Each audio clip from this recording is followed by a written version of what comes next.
so we have our lysimeter installed in the field, and now we know it's going to rain tomorrow, or we're planning to do a significant irrigation with our drip or our overhead irrigation.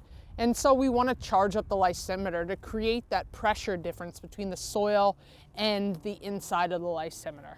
So there are a couple options when it comes to charging a lysimeter.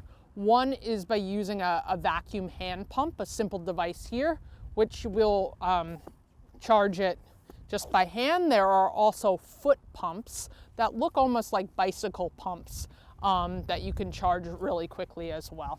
So we'll come to our lysimeter and we'll just attach our hand pump, and we will start pumping up to a PSI of 60.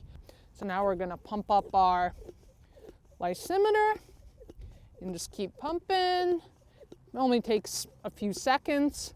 There we go, we're right at 60.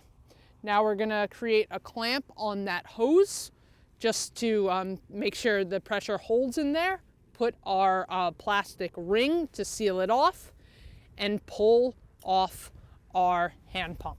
So now our lysimeter is charged, and after the rainfall or irrigation event, we'll come back about 24 hours after, and we will collect our sample from the lysimeter and then send it to a lab or analyze it for whatever we are interested in, whether it be nutrients like nitrogen or pesticides or other types of pollutants that might be moving down through the soil profile.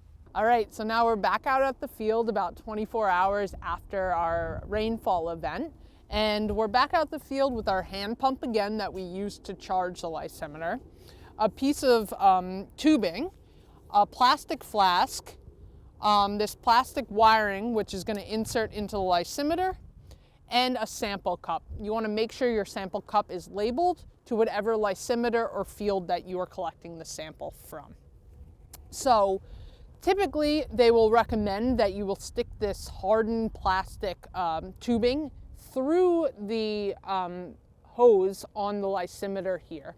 However, in practical experience of trying to collect samples from many of these lysimeters, we've actually found it much easier just to remove the cap of the lysimeter and stick this down into the bottom porous ceramic cup to collect our leachate sample. So that's what I'm going to do right now, is just pop off the top, and you can hear that suction released out of the lysimeter. And I'll look down, I can see some moisture in the lysimeter there. And I'm going to put this tubing down to the bottom. And you might notice that sometimes the tubing will get caught on the lip of the cup and the PVC tube. It's not a straight line between the two. So you kind of have to play around with the pipe to make sure it gets down into the bottom of the cup so you can access your sample. So it is down there, and whoops, then it will pop out again. Let's make sure it gets all the way down into the cup there. Sometimes these are a little finicky. And then we are going to extract our sample. Going up, and you'll hear if there's a sample at the bottom of the lysimeter, it fills up this flask here. So then we'll open that up, and now you can see there's some sample in there.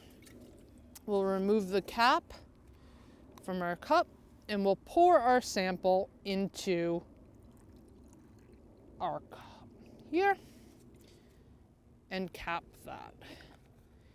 If you have any remaining leachate in your flask here, you want to make sure you dispose of that, but you don't want to dispose of it right next to your lysimeter again. So it's best to either put it in a separate bucket or to dispose it in an outside part of the field.